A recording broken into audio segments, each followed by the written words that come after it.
ಸುದ್ದಿ ನಿಮ್ಮ ಮುಂದೆ.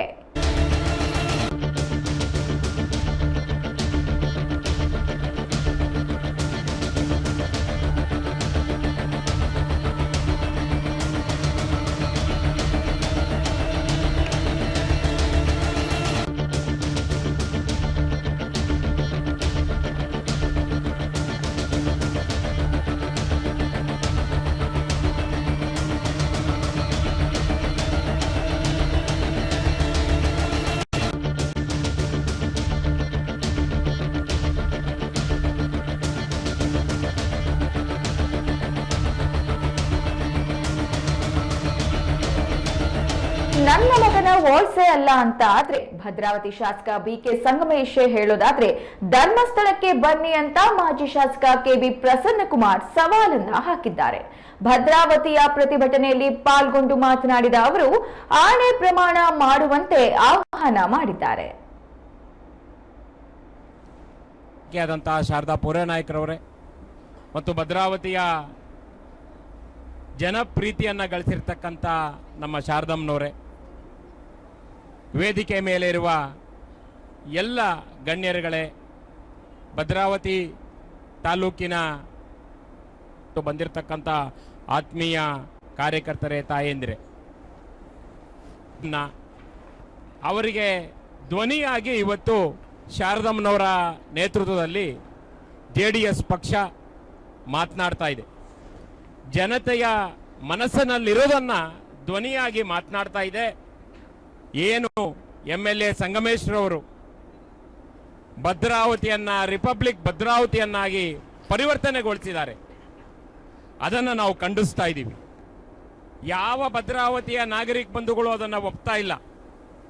ಇದೇ ಮೊನ್ನೆ ರಿಪಬ್ಲಿಕ್ ಡೇ ದಿನ ನಮ್ಮ ಜಿಲ್ಲಾ ಮಂತ್ರಿಗಳು ಈ ಕಡೆ SP ಈ ಕಡೆ DC ಕೂರಿಸ್ಕೊಂಡು ನಾನು ಯಾವ ಕಾರಣಕ್ಕೂ ಭದ್ರಾವತಿಯನ್ನ ರಿಪಬ್ಲಿಕ್ ಭದ್ರಾವತಿಯಾಗಿ ಮಾಡಲಿಕ್ಕೆ ಬಿಡೋದಿಲ್ಲ, ಪೊಲೀಸ್ ಇಲಾಖೆಯನ್ನ ನಿಷ್ಕ್ರಿಯವಾಗಲಿಕ್ಕೆ ಬಿಡೋದಿಲ್ಲ, ನಾನು ಯಾವುದೇ ಕಾರಣಕ್ಕೂ ಅಧಿಕಾರಿಗಳ ಜೊತೆಗಿರ್ತೀನಿ ಅಂತ ಭಾಷಣ ಮಾಡಿದ್ರು.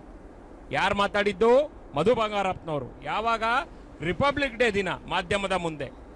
ಅವರು ಮಾತನಾಡಿದ ನಂತರ ಅವ್ರು ಏನೇನು ಬಿಡಲ್ಲ ಅಂತಿದ್ರು ಅದೆಲ್ಲ ಜಾಸ್ತಿ ಆಗ್ತಾ ಇದೆ. ಇಲ್ಲಿ ಇಷ್ಟೆಲ್ಲ ಜನ ಹೇಳಿದ್ರು ಏನಂತ, ಮಹಿಳಾ ಅಧಿಕಾರಿಗೆ ಯಾವ ರೀತಿ ತೊಂದರೆ ಕೊಟ್ಟರು, ಏನು ಮಾಡಿದ್ರು, ಆ ಅಧಿಕಾರಿ ಕೂಡ ಅವರಿಗೆ ಕಂಪ್ಲೇಂಟ್ ಕೊಡ್ಲಿಕ್ಕೆ ಕೂಡ ಇವ್ರ ಹೆಸರನ್ನ ಹೇಳಲಿಕ್ಕೆ ಕೂಡ ಧೈರ್ಯ ಬಾರದ ಹಾಗೆ ಸರ್ಕಾರ ನಡ್ಕೊಂಡಿದೆ.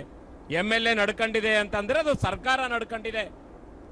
ಅವರಿಗೆ ಅಷ್ಟು ಒತ್ತಡ ಇದೆ ಅಧಿಕಾರಿ ಮೇಲೆ. ಆದ್ರೆ ಮಾಧ್ಯಮದವರು ಇದನ್ನ ಚೆನ್ನಾಗಿ ಪ್ರಚಾರ ಮಾಡಿದ್ರು. ನಿಜಕ್ಕೂ ಅವ್ರಿಗೆ ನಾವು ನಮ್ಮ ಪಕ್ಷದ ಪರವಾಗಿ, ನಾಗರಿಕರ ಪರವಾಗಿ ಧನ್ಯವಾದಗಳನ್ನ ಹೇಳಲಿಕ್ಕೆ ಬಯಸ್ತೇನೆ. ಜನರ ಆಕ್ರೋಶವನ್ನ ಮಾಧ್ಯಮದ ಮೂಲಕ ಇಡೀ ರಾಜ್ಯ ದೇಶ ನೋಡಿದೆ. ಇವತ್ತು ನಾನು ಕಾರ್ನಲ್ಲಿ ಬರ್ತಾ ಇರ್ಬೇಕಾದ್ರೆ ಪಬ್ಲಿಕ್ ಟಿವಿಗೆ ನಮ್ಮ ಈ ಮಾನ್ಯ ಶಾಸಕರು ಇಲ್ಲಿಯ ಸಂಗಮೇಶ್ ಅವರು ಮಾತನಾಡ್ತಾ ಇದ್ರು. ಇದೆಲ್ಲ BJP JDSನ ಪಿತೂರಿ, ನನ್ನ ಮಗ ಇದನ್ನ ಮಾಡಿಲ್ಲ, ನಾನು ಸ್ಪಷ್ಟನೆಯನ್ನ ಕೊಡ್ತೇನೆ ಅಂತೇಳಿ ಅಲ್ಲಿಂದ ಏನು ಪ್ರಶ್ನೆ ಕೇಳ್ತಾ ಇದ್ರು ಪಬ್ಲಿಕ್ ಟಿವಿಯವರು, ಅವರಿಗೆ ಇವರು ಉತ್ತರ ಕೊಡ್ತಾ ಇದ್ರು. ಇದೆಲ್ಲ ಪಿತೂರಿ, ಇದರಲ್ಲಿ ಏನೂ ಇಲ್ಲ, ಮುಂದಿನ ದಿನಗಳಲ್ಲಿ ನಿಮಗೆ ಗೊತ್ತಾಗತ್ತೆ ಅಂತ. ನಾನು ಈ ವೇದಿಕೆ ಮೂಲಕ ಒಂದೇ ಮಾತನ್ನ ಹೇಳಲಿಕ್ಕೆ ಬಯಸ್ತೀನಿ. ಇವತ್ತು ನಿಮ್ಮ ಕೈಯಲ್ಲಿ ಅಧಿಕಾರ ಇದೆ. ನಾವು JDSನವರು ಇದೀವಿ, BJP ಅವರು ಕೂತಿದ್ದಾರೆ ಇಲ್ಲಿ. ನಮ್ಮ ಪಿತೂರಿ ಇದರಲ್ಲಿ ಖಂಡಿತ ಏನೂ ಇಲ್ಲ. ನಿಮ್ಮ ನಡತೆ ಇದನ್ನ ತೋರಿಸ್ತಾ ಇದೆ. ನಿಮ್ಮ ನಡತೆಯನ್ನ ಮಾಧ್ಯಮದವರು ತೋರಿಸಿದ್ದಾರೆ. ಜನರು ಆಕ್ರೋಶ ಹೆಚ್ಚಾಗಿದೆ. ನಿಮ್ದು ಇದೇ, ನನಗನ್ಸತ್ತೆ ಇದೇ ಕೊನೆ ಬಾರಿ MLA ಗಿರಿ. ಅಮ್ಮ ರೆಡಿಯಾಗಿ ಕೂತ್ಯಾರೆ ನೋಡಿ. ಹೇಳ್ತೀನಿ, ಶಾರದಮ್ಮನವರು MLA ಆಗೋದನ್ನ ಇನ್ ಯಾರು ತಪ್ಸಕ್ಕಾಗಲ್ಲ ಈ ಭದ್ರಾವತಿ ತಾಲೂಕಿನಲ್ಲಿ. ನಿಮ್ಗೆ ಅಧಿಕಾರ ಇದೆ ಅಂತೇಳಿ ಅಷ್ಟು ಧೈರ್ಯವಾಗಿ ಮಾಧ್ಯಮದವ್ರ ಮುಂದೆ ನನ್ನ ಮಗನ ಮಾತಲ್ಲ, ಅದು ನನ್ನ ಮಗ ಹೇಳಿಲ್ಲ, ಇದು BJP ದಳದವರ ಪಿತೂರಿ ಅಂತ ಹೇಳ್ತೀರಲ್ಲ. ನಿಮಗೆ ಹೃದಯ ಇದೆ, ಮನಸ್ಸಿದೆ, ಮೇಲೊಬ್ಬ ಭಗವಂತ ಇದ್ದಾನೆ. ನೀವು ಬರ್ತೀರಾ, ನಾವು ಬರ್ತೀವಿ. ಧರ್ಮಸ್ಥಳಕ್ಕೆ ಬಂದು ಹೇಳಿ ನೀವು, ನನ್ನ ಮಗನ ಧ್ವನಿ ಅಲ್ಲ ಇದು, ನನ್ನ ಮಗ ಇಂಥ ಕೆಲಸ ಯಾವತ್ತೂ ಮಾಡಿಲ್ಲ ಅಂತೇಳಿ ನಾವು ಬಂದು ಹೇಳ್ತೀವಿ. ನಮ್ಮ ಪಿತೂರಿ ಅಲ್ಲ ಇದು ಅಂತ. ಬನ್ನಿ ಧರ್ಮಸ್ಥಳಕ್ಕೆ ನೀವು. ನಮ್ಮ ಪಿತೂರಿ ಅಲ್ಲ ಅಂತ ನಾವು ಹೇಳ್ತೀವಿ.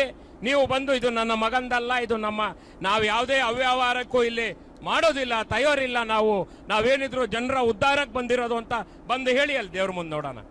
ನಿಮಗೆ ಧೈರ್ಯ ಇದ್ರೆ, ನಿಮ್ಮ ಮನಸ್ಸು ಒಪ್ಪಿದ್ರೆ, ನಿಮಗೆ ಅಧಿಕಾರ ಇದೆ ಅಂತೇಳಿ ನೀವೇನ್ ಬೇಕಾದ್ರೂ ಮಾಡಬಹುದು ಅಂತ ಅನ್ಕೊಂಡಿದ್ದೀರಾ. ಆದ್ರೆ ಜನ ನೋಡ್ತಾ ಇದ್ದಾರೆ, ಭದ್ರಾವತಿ ಜನ ಖಂಡಿತ